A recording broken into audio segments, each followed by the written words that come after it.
How's your week going? Thank you for joining us in Take 5, where we've been taking about 5 minutes for 5-minute sessions trying to solve the riddle of pain. I told you I'm Houdini. We can do it. We've been looking at the book of Job.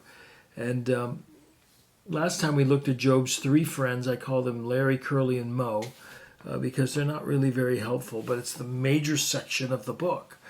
Man does not have the answers to human pain. God does.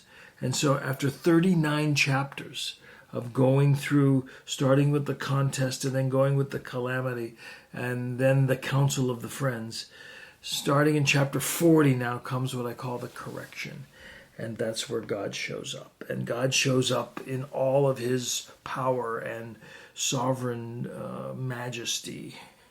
Here's how it starts. In verse 6 of chapter 40, the Lord answers Job from the whirlwind. Get ready to answer me like a man. When I question you, you will answer me. It's like, whoa.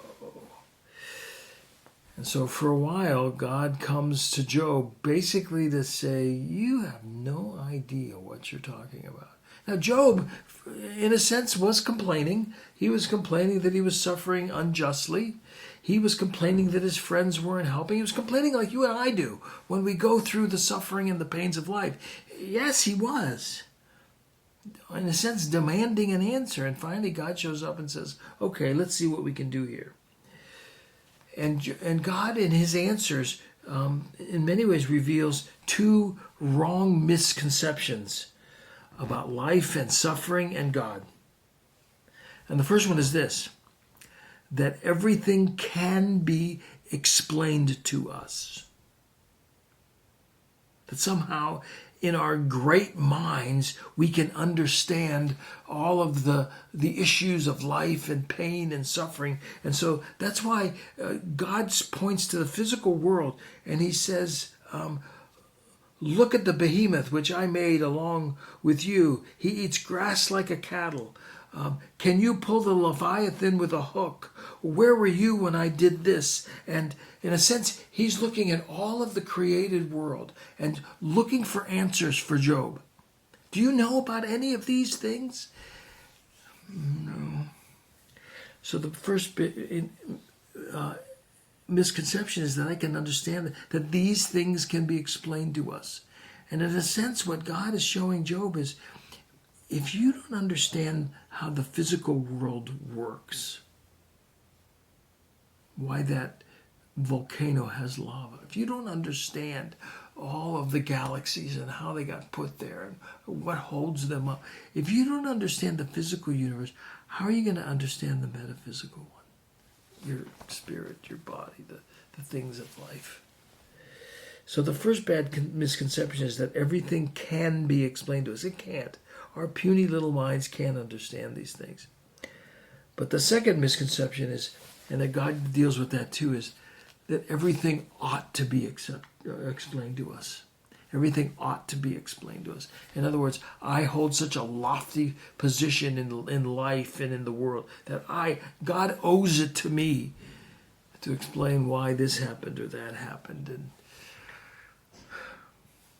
C.S. Lewis wrote a series of articles. One of them is called, it's the name of the book, it's called God in the Dock. The dock was the witness stand in the old courtrooms in England. God in the Dock basically was Lewis saying, we've reversed the role of man and God. We've put God on the witness stand when in fact man is on the witness stand. Think about that. I mean, that's really, really profound. We think God owes us an answer. We're going to point to him. He's God, I'm not. And that might not help in the suffering in the short run, but in the long run, it does help to know what kind of God I've got. He's the one that's got control of everything in creation and even in my soul. And so at the end of this time of God showing up, Job repents of his arrogance for questioning God. And he repents also of his attitude for demanding an answer. And I just want you to hear this, and with that we'll end. Job says this, I had heard reports about you. He's talking about the Lord. I had heard reports about you, but now my eyes have seen you. Therefore, I reject my words, and I'm really sorry for them. And I repent in dust and ashes. That's it. It's a good way to end what we can learn from God and his speeches. We won't always know, and we can't even demand, but God's in charge. Okay, next week we'll end our five sessions of 5 minutes of solving the issue of pain. And we're just going to look at some final lessons to learn from the book of Job. Hope you're still reading. Hope you're finishing it. We'll do it. We'll finish up on Tuesday. So long.